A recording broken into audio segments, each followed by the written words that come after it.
The Iron Game Chalk Talk podcast is brought to you by the following sponsors: EliteForm.com, IgnitionAPG.com, PlayUSA at PLAEUSA.com, and Sorinex Exercise Equipment at Sorinex.com. And now, the Iron Game Chalk Talk podcast. Welcome to Iron Game Chalk Talk with your host, Ron McKeefery. Every time our athletes walk into this weight room, they're going to be pushed to the max. Let's go! Everything you got! On this podcast, hear Coach McKeefery straight talk about training, featuring the top strength and conditioning professionals from around the world. And now, here's your host, Ron McKeefery.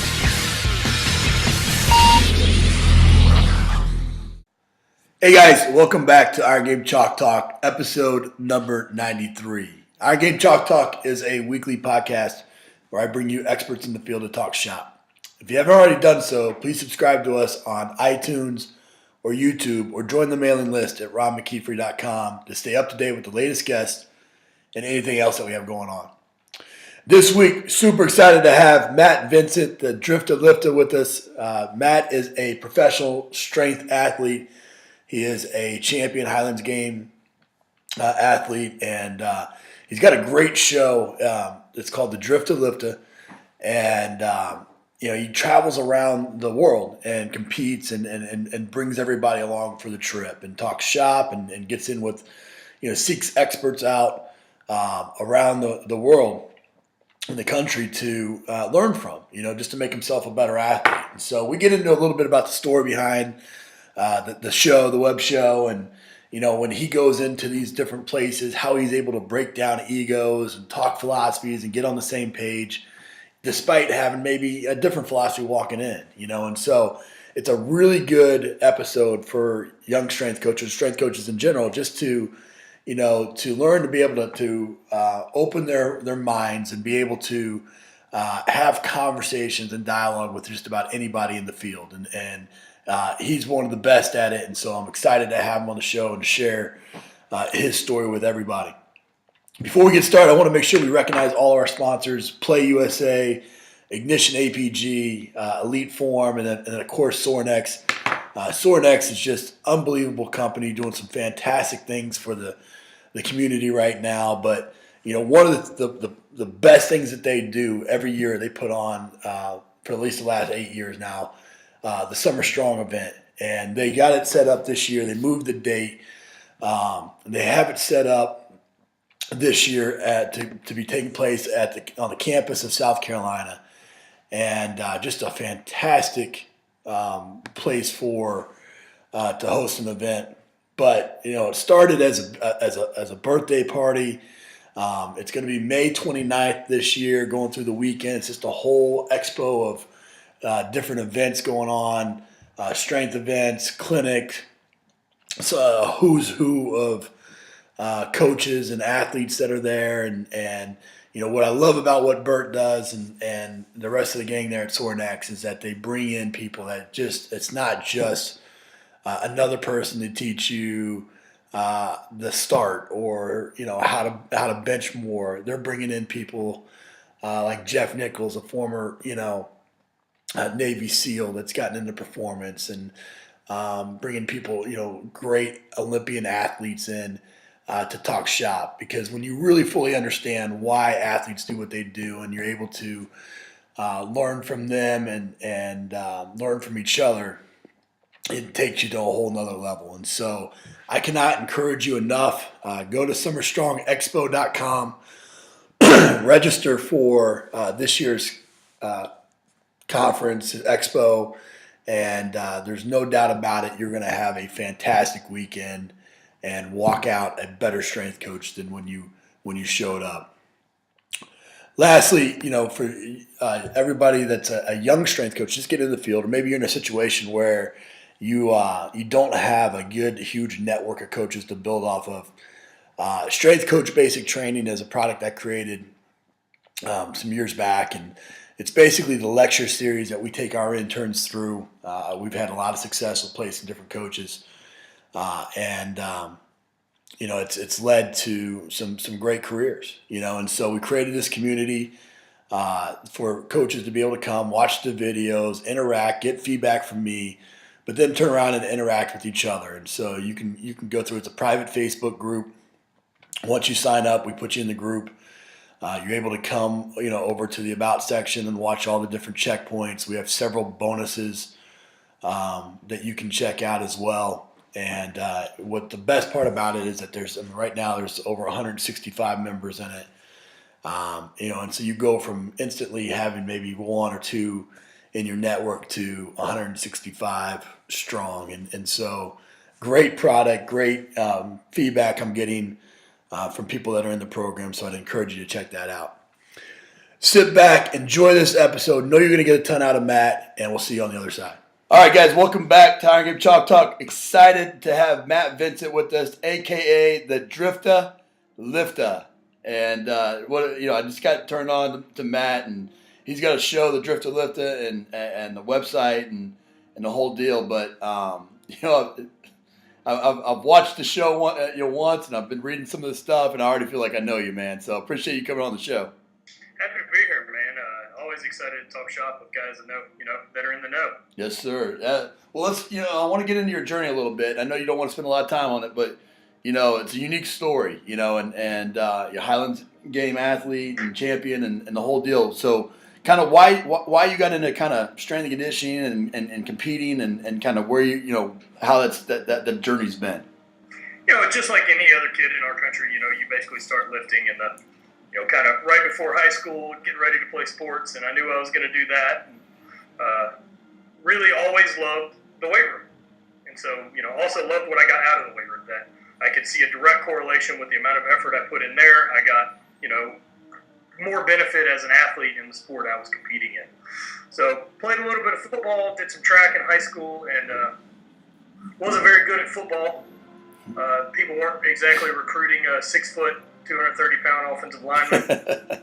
So I was a much better track athlete, got lucky, and made my way on to LSU's track team as an invited walk-on, and then earned a scholarship and through there for a couple of years. Through there for my whole time in college. Yeah. And then after that, kind of got out of lifting for a couple of years and opened a bicycle shop, and then eventually got out of that and back into a real job, and then back to lifting, and then started Strongman and did 4 years there. I had some moderate success at it. I didn't particularly like being 320 pounds, and in that game, you've got to have mass. You've got to have some size behind you, and so did some powerlifting with Gary Frank down here in Louisiana. I got lucky that he's real close to me and was able to go train with them, learned a lot from them, and did a Highland game and decided I don't understand why I'm doing the other things. So stuck with it, and it was everything I loved about throwing in college, and none of the bullshit. I don't have to deal with a coach or go to class or do any of that. I can kind of mind my own business and stick with it. That's fantastic. And it's kind of led, to this really cool journey on the story of the Drifta Lifta. And, we're, as strength coaches, we're kind of all vagabonds, right? We're kind of all go all over the place. And you kind of you pick up your life and you go different places and you have to interact and kind of position yourself quickly. And you've been able to do that, kind of using the sport as a platform, but to turn around and leverage that to make some fantastic relationships with some fantastic coaches around the world, and talk a little bit about the story about Drifta Lifta and how that came to be. So it all started while I was powerlifting and kind of got my first real job and started doing some outside sales for this company I was working for. And so I was traveling an awful lot and still wanting to train on the road. And so I was reading a lot of things and following a program here and there, 531 or something else like a great beginner program was, and loved it. And, got tired basically of reading articles from people and decided, well, shit, I'm on the road. I'll just reach out and contact these people and see if I'm welcome. And everyone was. That's right. And so, that got me in the door to go train at, I think one of the first places I trained was at Iron Sport with Steve Pulcinella. I happened to be up there for a week for work, and so we hit it off.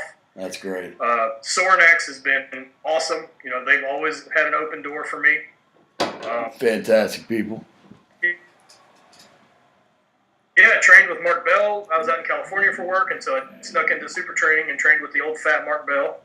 And then, like I said, Gary Frank, Jim Windler was real welcoming. We hit it off at Elite when he was still there, and got a chance to train in all those places. And and the thing I always remember going to those places is, I came there to learn. I mean, it doesn't do me any good to show up in those gyms and tell those guys what I know. Right. It's stupid. I came to them. So, it's amazing what you can get by on showing up, acting as a novice, and just do what you're told. Right. And so you learn a lot of stuff that way. I mean, not all of it's going to be great. Not all of that information is going to apply directly to you, but you can filter that yourself. And so sit there and learn what you can and then apply what works, and whatever doesn't, toss it. And so that's kind of the beginning of that. And so the Drifta Lifta thing came as had a training partner working out with me, Mark Christina. And really, really thick New Orleans accent.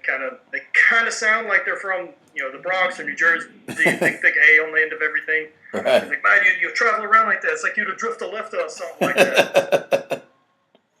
So it just stuck, and I started writing a blog about traveling, and it has since evolved into this.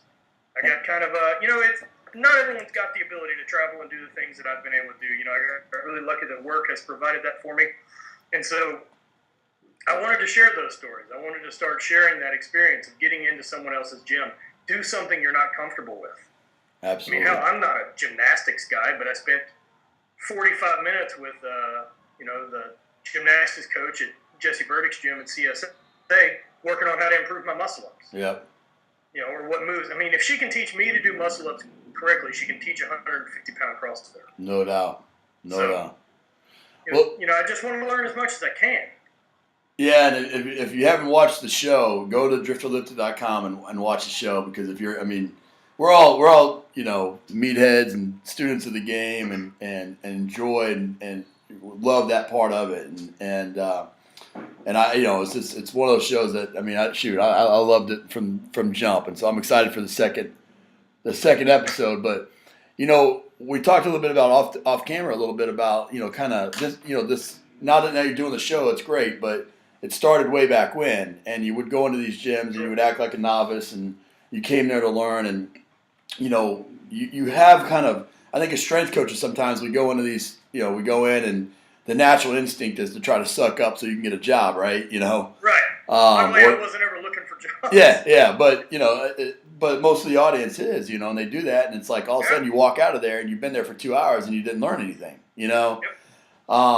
You probably have kind of a set checklist of things that when you walk into a gym, you're kind of looking and scoping out and seeing how, that's going to kind of, tell you what about the place, kind of tell you about the people, about the culture, about the training. What are some of the things that you look for when you go into a new environment? A lot of the gyms I'm in now is, there's at least some aspect of it that's going to be following CrossFit. Sure. And so, that's what's paying the bills in a lot of places in the country, and I'm glad more people know what barbell lifts are now than they did 2 years ago. Absolutely. And that's strictly because of CrossFit. Yeah. My big deal is to see that people are benching, squatting, deadlifting, push pressing in some type of an Olympic lift or dynamic. A lot of guys don't have the mobility to, catch a snatch overhead, and that's a lot of technique work to learn for a single lift. Mm-hmm. But you can do a snatch pull. If you can deadlift, you can do a snatch pull. Mm-hmm. And so I think that stuff and teaching your body those movements are key for any athlete. And so if as long as gyms are doing that, I'm pretty happy. I want to see a squat rack. I want to see a bar. I want to see a bunch of plates. And my setup's not fancy. I train in my garage by myself and have for the last 6 years. And if you can't get it done in a gym with some squat stands, a barbell, plates, and a bench occasionally, yep, you've lost the point somewhere. Yep. The rest is fluffer and filler, and there's some really great tools out there, but you don't fucking need them. That's right.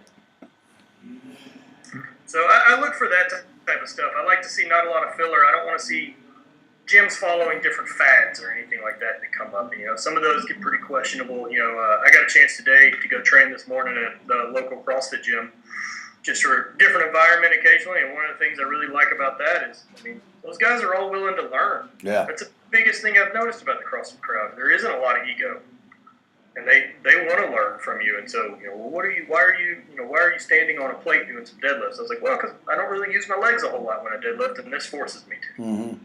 Oh, well, that's a good idea. I'd like to apply that to my stuff. And so, those things are good. I like to see coaches that actually have some credibility, some lifting to them. It bums me out with CrossFit that you can, or a lot of coaches that I can go take a weekend course and all of a sudden I'm allowed to train people. Mm-hmm. I'm not certified in anything. I don't like that that's kind of a trend, but I know that there needs to be some type of certification for people to be allowed to work with athletes or people or anyone willing to pay a membership in a gym. Sure. But, I hope that it continues to get further away from just a weekend seminar and people trying to add names, but, letters behind their name.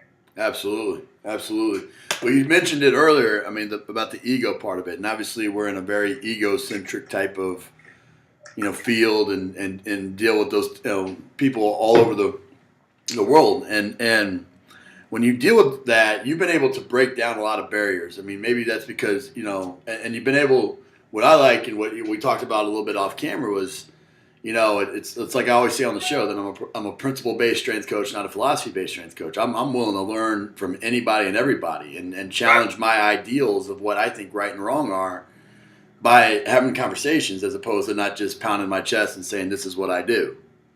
Exactly. It's funny, but at the top end of stuff, we're all kind of doing the same thing. And I don't feel that I'm an authority whatsoever on strength training. I'm just really passionate about it, and I want to learn more. Sure. If anyone wants to listen, that's great too. I'd love to help in any way I can.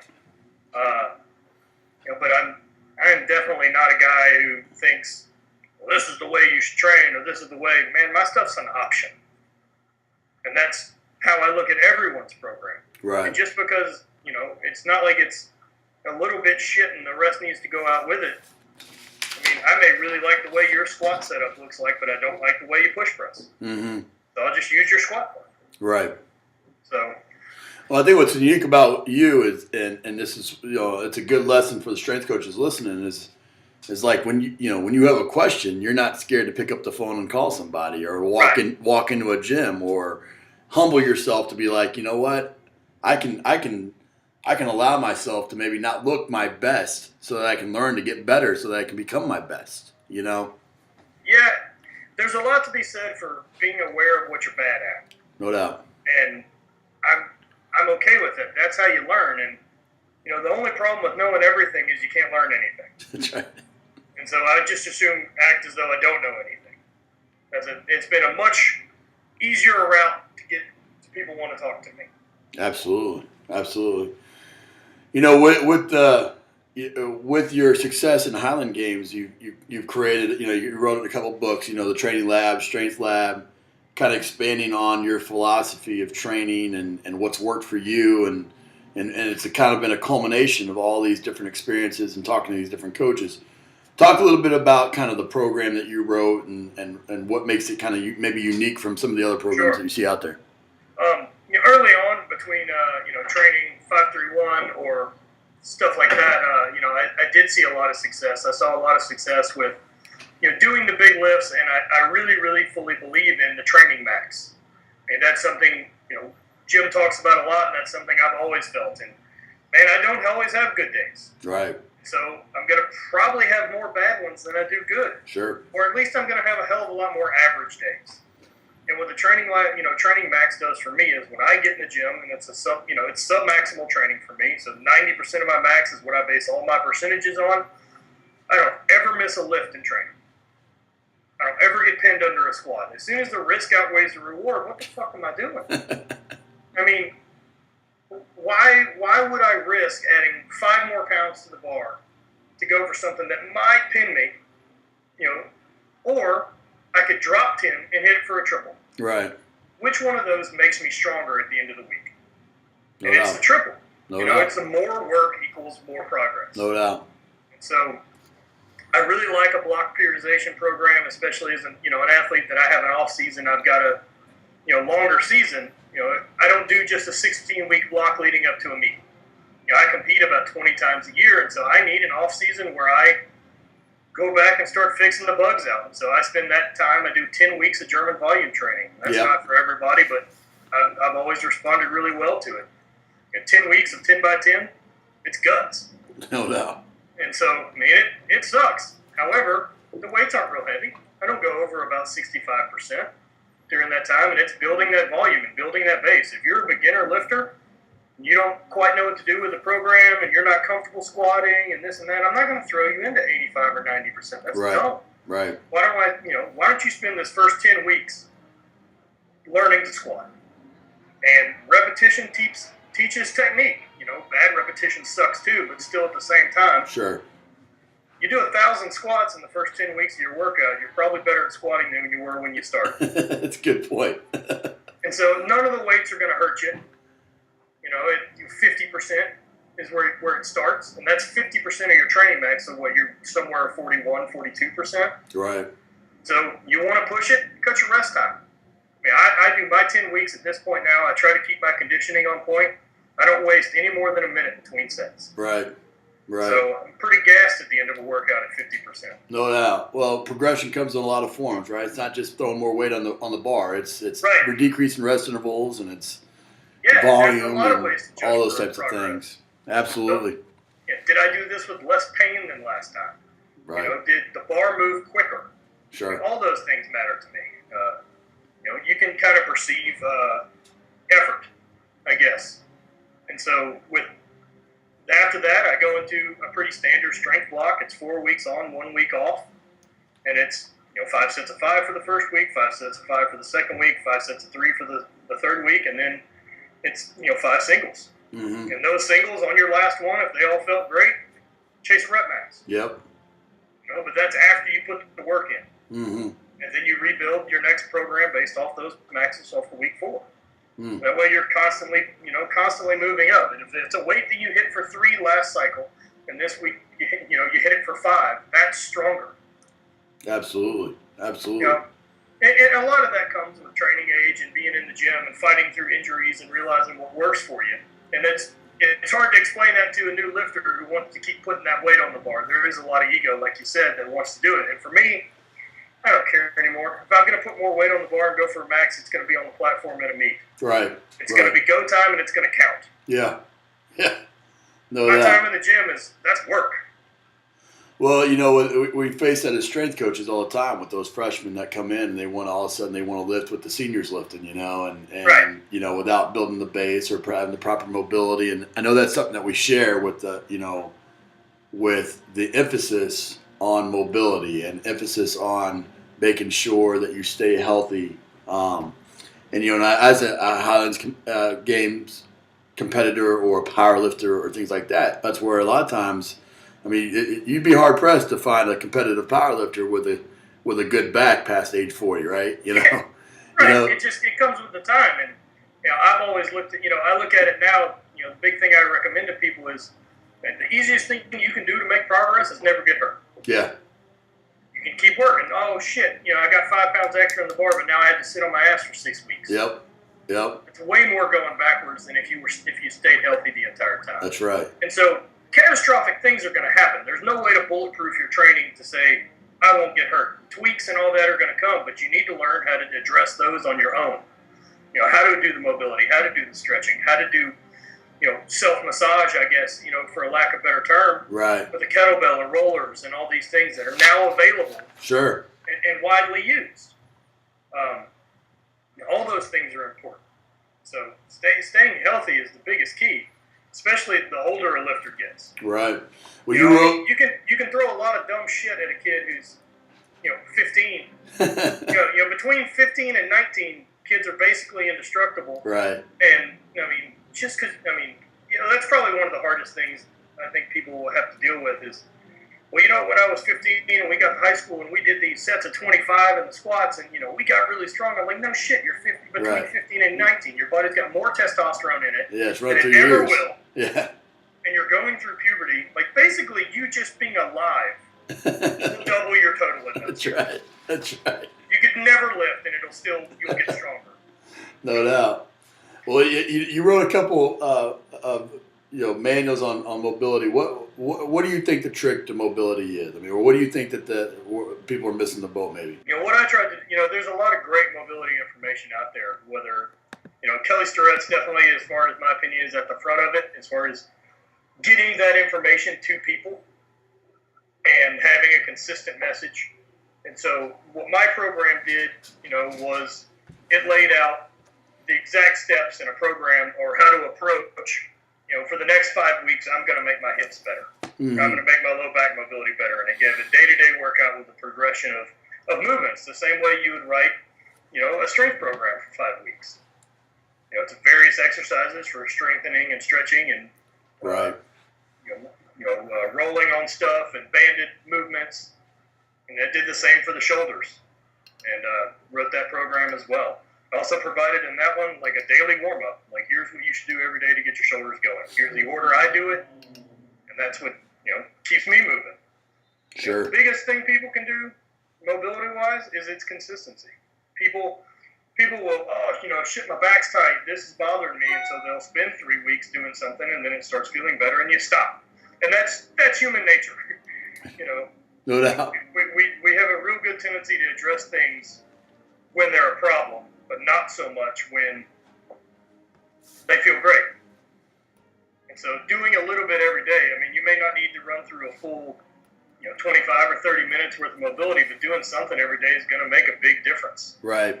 Well, it's the apple a day keeps the doctor away, right? Right. Exactly. Well, buddy, we always end this show with some resources. So what is the best piece of coaching advice that you've ever received?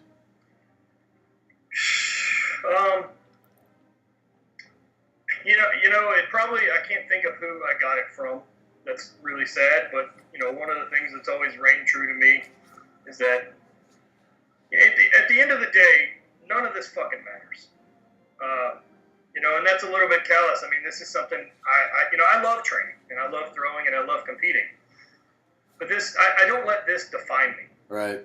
I don't hang a bunch of trophies on my walls or do any of that, and so that was one of the big things that I got.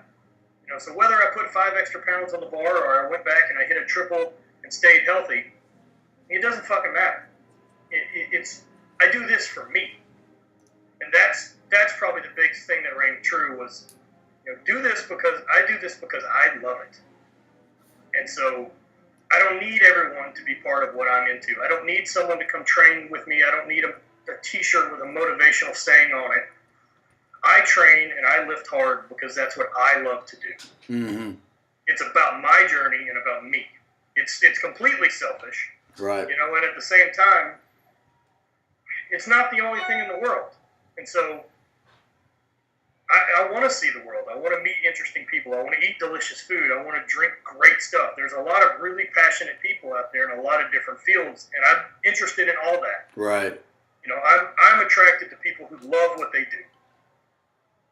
And that's something that I've always kind of thought about. And I guess that, boils down to kind of the philosophy that my brother and I kind of talked a lot about prior to I started writing, and that's kind of the hate, which is what I've kind of built my little brand on with the HV3 or HVIII, and that's that spells out hate, and it's about I'm not comfortable sitting there and accepting my own bullshit. I'm tired today, or I don't feel like lifting, or it's cold in the garage.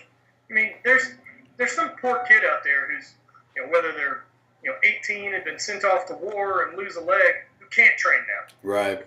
Meanwhile, I'm going to lay here healthy and fat and make up my own bullshit excuses of why I should get the day off.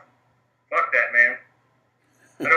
I'm not into accepting any of that. And so not all days are going to be good. So get in there and just start doing the work. Yep. That's awesome. Don't listen to your own bullshit. On days when you know what you should eat or diet or do what you're supposed to do. That was a big, motivation finally for me to drop some weight and get a little healthier and be a better athlete. It was, I got tired personally of watching stuff like The Biggest Loser, and I'm like, man, these people that allowed themselves to reach this 400 or 600 pounds, some, giant weight. You mean to tell me that they've got more stick-to-itness and more motivation to lose this weight than I can? Mm-hmm. I refused to accept that, and finally decided, like, well, I'm going to stop eating this bullshit. I'm going to stop doing this. I'm going to do the right things all the time. Right. Tired of being lazy. I'm tired of giving myself an out. Tired of the bullshit lie that I tell myself, well, as a strength athlete, I need to be a certain weight for this to carry on. And look, unless you're not carrying any extra, any extra flab on you or luggage, it's bullshit too. Get healthier. No doubt. Fat doesn't contract. It's never going to help you move something faster. That's absolutely true. That's absolutely. So that's something that's reigned true a lot for me. No, that's fantastic. That's fantastic. What about and obviously that's kind of a quote in and of itself. But what about a quote that you have either posted up in your weight room or one that you kind of live by?